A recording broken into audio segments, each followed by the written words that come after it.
Welcome back, everybody. In this video, we're going to define sequence convergence. So you probably have some idea about what it means for a sequence to converge. It should be getting closer and closer to some number, right? That's a good general idea of it. But let's make a precise definition here. So first, let's start. We have some sequence, say A, and of course, since we're in this real analysis situation, right? Whenever we talk about sequences and I don't say anything else, I mean a sequence of real numbers. Okay, so this is a dot, and I'll write it here once, but usually I won't. So sequence of real numbers. Okay, and then let's just say L is some real number. So I'm going to draw a little number line over here, and L is somewhere. So once I have this L, I can write down maybe some L coin. Yep. So I come over here and I come over here. So this would be like L plus epsilon. This would be some L minus epsilon for some positive real number epsilon. Okay, and so I get this lovely L coin. So I'm going to say that this L coin contains the sequence A if all of the terms of A lie inside of this L coin. Okay, so let's write that explicitly. So a little definition. So an L coin contains the sequence A naught or A dot, whatever, if the L coin contains every term of A dot. That is every, so this is what we're defining there, every element, right, or every term in the sequence lies between L minus epsilon and L plus epsilon. So typically we're not going to ask actually that the entire sequence A dot lies inside of some L coin, but only a tail of it. And that's actually where we'll just get our definition for convergence. So we say A dot converges to L if every L coin, so not just the one I drew, but every possible L coins, so for every epsilon, if every L coin contains a tail of A dot. All right, so if I change the L coin, then I might need a different tail. So if I make the L coin very tiny, I might need to go out very, very far when I find a tail. Okay, so the idea here is if I, let's put up above, maybe I have my sequence. So I have here A1, and then, or rather, let's put the numbers here: 1, 2, 3, 4, 5, 6, 7, so forth. And 1 is going to get mapped by A dot to A1. So I might get mapped over here to A1, and 2 can get mapped over here to A2, and 3 can get mapped over here to A3. Right? But it could be that the A1, A2, A3, they're like way outside.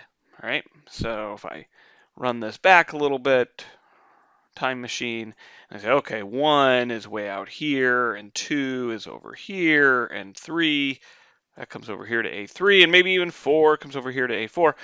And then all of a sudden A5 is inside. But, oh, you know what? Guess what? A6, yep, that was outside. But then A7 was inside, and A8 is inside, and A9 is inside, and all of the A's from now on are inside this L coin. Okay? If that happens, then the L coin contains a tail of A dot. So here, this L coin, L minus epsilon, L plus epsilon, contains, well, let's see, which tail? We said A6 was out, but then A7 was in, and everything after A7 was in. So it contained A greater than or equal to 7, that tail. Okay? And that's what we mean when a sequence is going to converge. Right? So if I make the epsilon very tiny, right, so really, really close to L, then I have to be able to go out far enough so that all of the terms of the sequence lie in that really tiny L coin. Right? And the smaller I make epsilon, the further I may have to go out. Sequence convergence says there is some point you can go out far enough and you will always be in whatever L coin you're trying to get into. Notationally, what's it going to look like? So we're going to write something like this, limit, right? Or this the lim a dot, okay? And the nice thing about using this dot is there's no n here. I don't have to write n goes to infinity. This is going to be implicit in the notation. Sometimes you may need to write it though. So if I write down the nth term of the sequence, then here I'll typically put underneath the lim an n going to infinity. And we would say this is equal to L, all right? Or if we want to maybe really suggest that this is converging to, right? It's getting closer to. We're going to write a dot, and then we'll do an arrow L. Okay, but these mean the same thing. Okay, and this L, of course, the notation tells you why we should call it this. We call L the limit of this sequence a dot. Now, not all sequences will converge, and so if a sequence does not converge, so there is some L coin that contains no tail,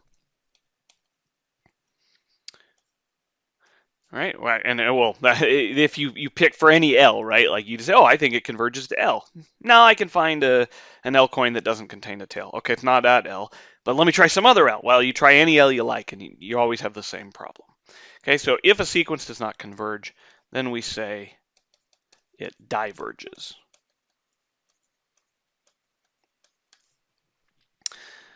All right, so let's do some examples. So first, this will be a very useful one to have in your toolbox. If I look at the sequence whose nth term is going to be 1 over n.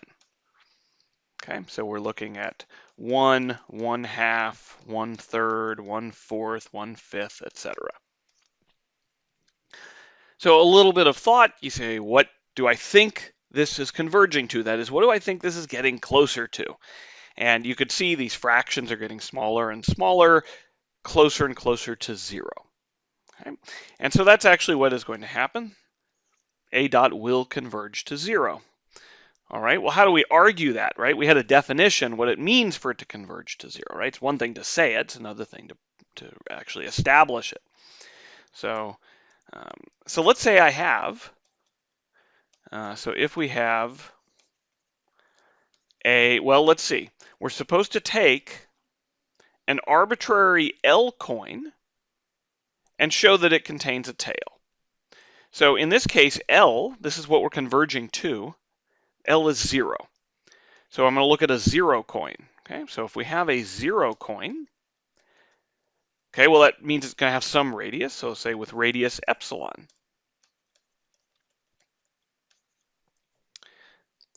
Then, well, what can I say? Well, this epsilon maybe is some very tiny number. And I want to look at 1 over epsilon. Okay, because that's going to get the Archimedean principle into this. So if we have some 0 coin with radius epsilon, the Archimedean principle. So remember, this said, if you take any positive real number, you can find some real number or even some natural number, positive integer, whatever you like, greater than that. So the Archimedean principle guarantees there exists a positive integer, and I'm going to call it n of epsilon, because it definitely depends on this epsilon. If I choose a different radius, then my 1 over epsilon is going to be different, and so this n I get will be different. So I want to choose a positive integer such that that positive integer is greater than 1 over epsilon. So when epsilon is very tiny, 1 over epsilon should be very big, but I'm still going to be able to find some positive integer greater than it. So I claim then that if I want to find a tail which is going to be completely contained in this zero coin of radius epsilon, all I need to do is look at the tail starting at n of epsilon. So the zero coin of radius epsilon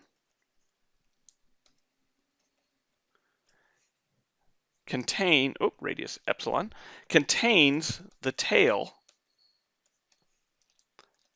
a greater than or equal to n of epsilon.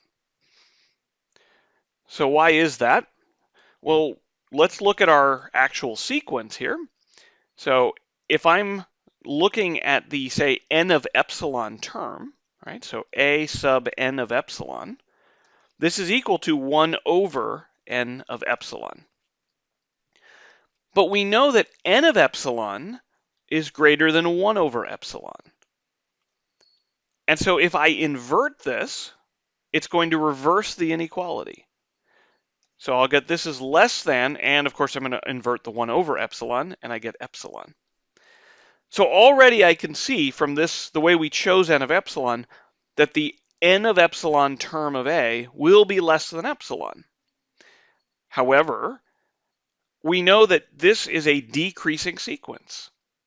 As I go from 1/3 to 1/4 to 1/5, each one is going to be less.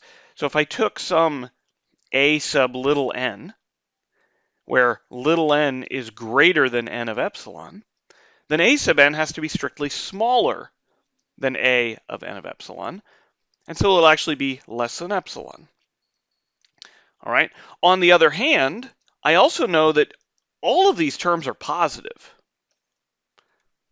All of these terms are positive. And so for sure, each of my little a sub n lies in between 0 and epsilon, which is absolutely between, all right, this is a subset of negative epsilon, epsilon. All right, and this right here, that is your zero coin of radius epsilon.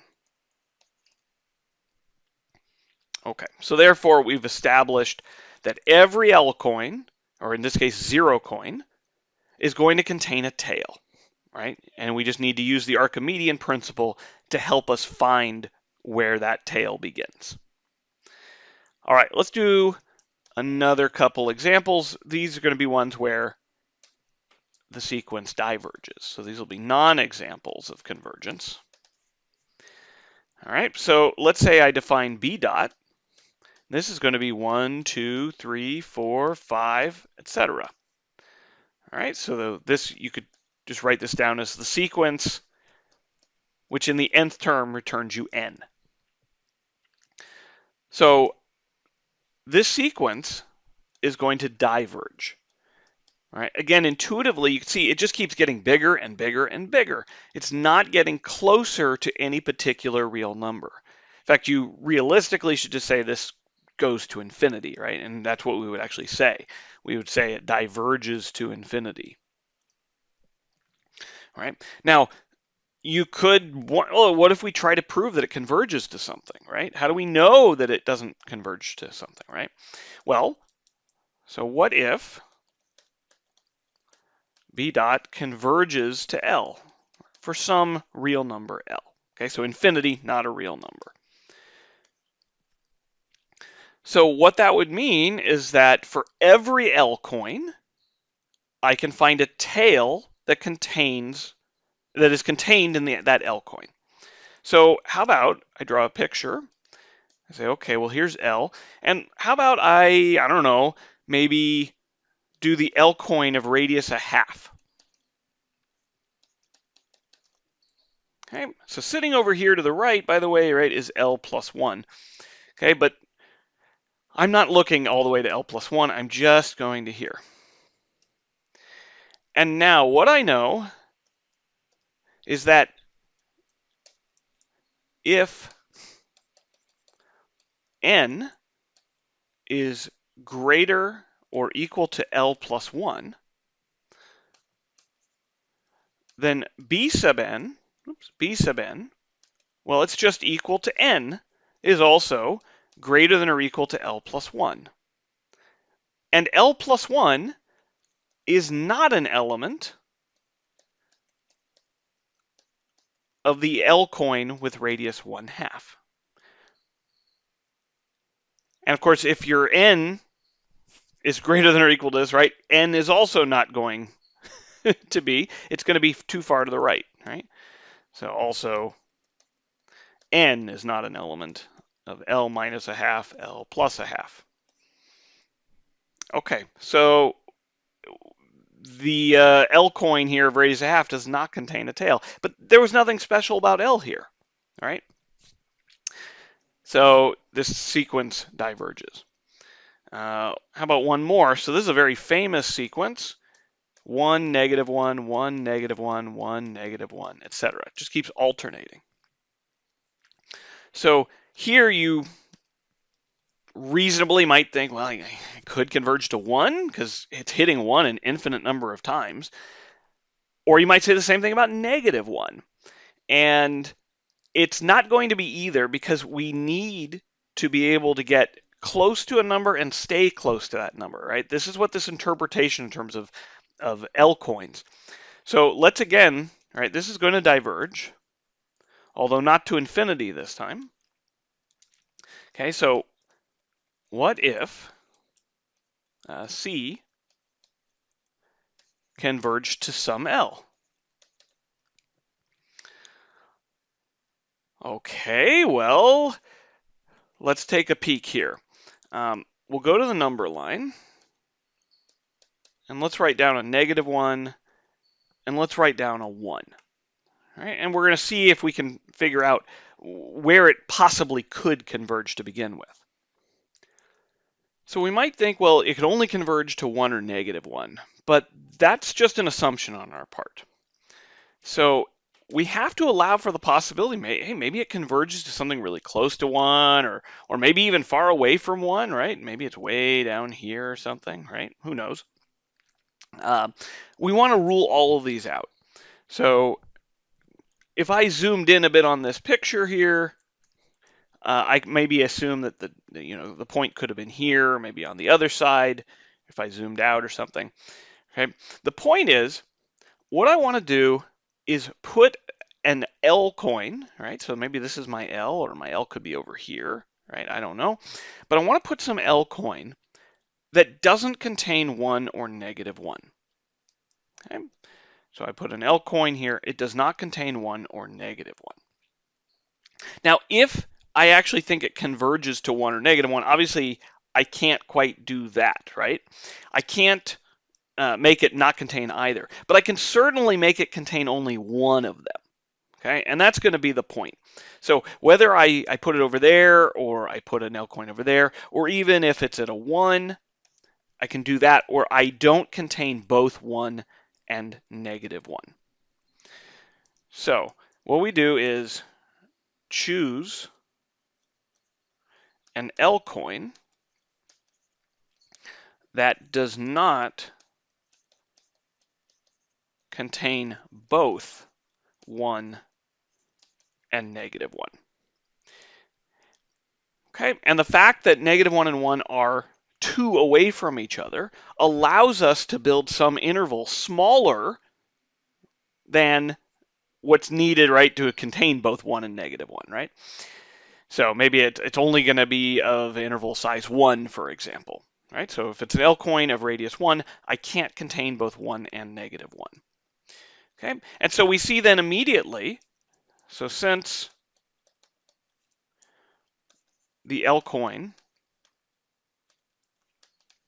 is missing either 1 or -1, or both, right? That could be it too. the L coin cannot contain any tail of C, because every tail of C contains both 1 and -1 because it keeps on alternating. Okay, so this allows us to conclude that it diverges. All right, so finally, one last result here. So name of the theorem is that limits are unique. Okay, so if A dot is a sequence such that the limit of A dot exists and equals K, and the limit of A dot exists and equals L, okay, so this looks a little bit strange, then K is equal to L. Okay, so there's nothing strange, that's the point. Okay, so if you know that a sequence converges, then it can only have one limit. All right, so this is going to be left as an exercise for you, and this shouldn't be so problematic, at least conceptually, right? Like, it should make sense. You can't converge to two different things. And if you could, well, maybe you were thinking about something like 1, -1, 1, -1, and that's going to be a little different situation. All right, we'll see you in the next video where we're going to talk about how convergence gets detected by tails of sequences and by subsequences.